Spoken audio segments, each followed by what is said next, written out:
Joining me now is Victorian Libertarian Party leader, David Limbrick. David, thank you so much for joining me on this New Year's Eve.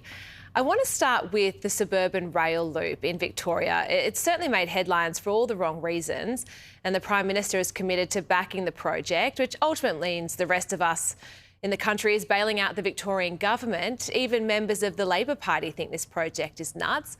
What's your opinion? Should the money have been spent elsewhere? Well, I don't have any problem with the federal government giving money back to Victorians. I mean, Victorians pay tax to the federal government. But yes, you make a good point in that, is this actually something that is worth spending money on? Now, they're saying it could be up to $400 billion. I know that there's been a PBO report that says that we're lucky to get 50 cents in the dollar return back on that. And by any measure, that is not a good investment. And there's many other things that we could be investing in. Or giving some of the money back to taxpayers. So I just think that this is a very, very risky project in terms of its financial viability over the long term. And really, next year's election is the last chance that we get to knock it on the head before it's too big to fail. Now, Australian taxpayer funds, alongside US military grants, this blew my mind when I saw it today, are helping to support physics research at the Australian National University. Now, this involves a Russian scientist who's linked to an institute at the heart of Vladimir Putin's nuclear weapons program. Now, this is also the same university who had a public vow to cut ties with Russia and stand on the right side of history. Is this just a case of say one thing and do something else? Well, I know what it's like to be on a Russian sanction list because I'm on one, as is every other Victorian member of Parliament. We got put on one a while ago. But yeah, it's concerning that taxpayer funds are being used to funnel money to potentially people who don't have Australia's best interests at heart. I'd like to pose the question, why don't we have more nuclear scientists in Australia? We've got this nuclear prohibition ban in Victoria. We've got this federal ban. I'd like to see more nuclear scientists in Victoria, and we can do that by removing nuclear prohibitions in Australia. I think from memory, correct me if I'm wrong, but I think it's UNSW is just starting up a nuclear science degree, the first in the country.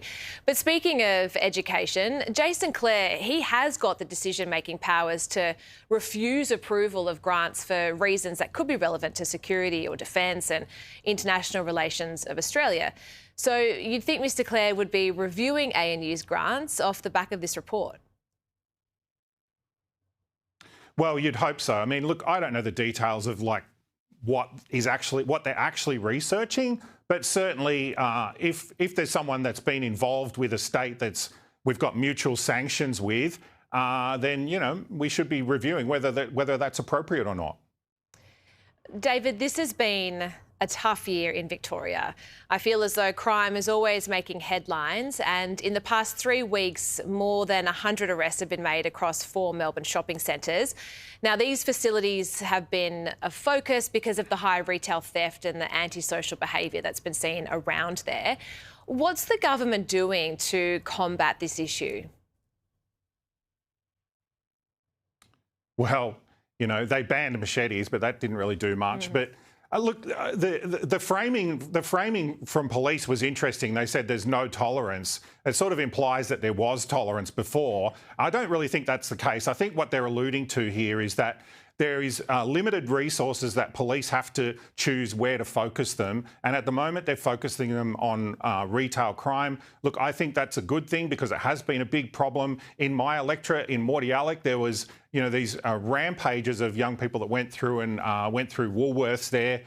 So it is a problem. But I think the police have to be backed up by the courts as well, because there's no point police arresting people if they're just let out again on bail or given a slap on the wrist. The court system needs to step up as well, and they need to be given the tools to do that by Parliament. And Parliament will be looking at this early next year, I believe. So let's see what the government actually comes up with.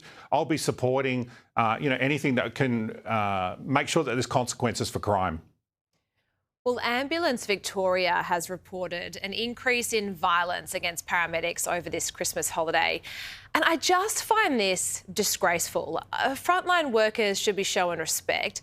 Now they're being abused while doing their job. What has happened to society that people think that that's okay? Well, I agree. It is disgraceful that these people that work to help people that are in trouble get treated like this. I think the elephant in the room here is alcohol.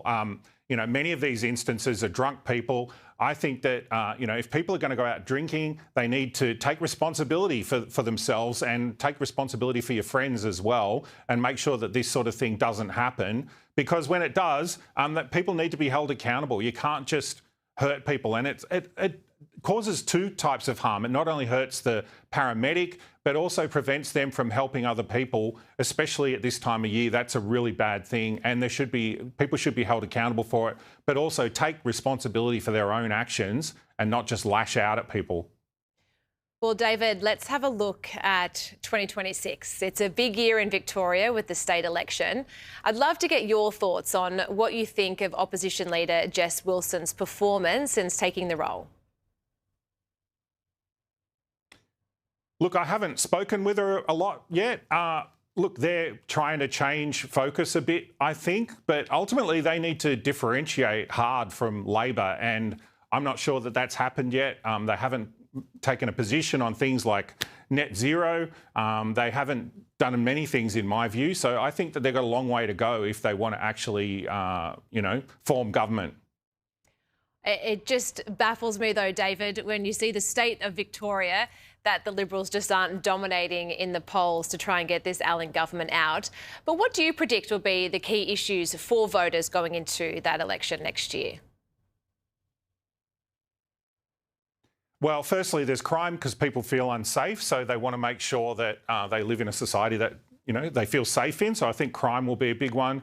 But also the classic stuff will be around housing, taxes, and I think a big one's going to be state debt. Our debt in Victoria is out of control and it's unsustainable. And so if the Victorian government if the Treasurer doesn't take drastic action to correct that in the next budget, I think it needs to be a big issue. And the Liberal Party and the Libertarian Party are going to be differentiating heavily on that because we want to cut spending. We think that a big thing that needs to happen is there needs to be a dramatic cut in the size of expenditure of the Victorian government, and both the major parties don't want to talk about that. You're absolutely right there, David. Thank you so much for your time this evening. I really appreciate it. Go and have a fantastic New Year's Eve.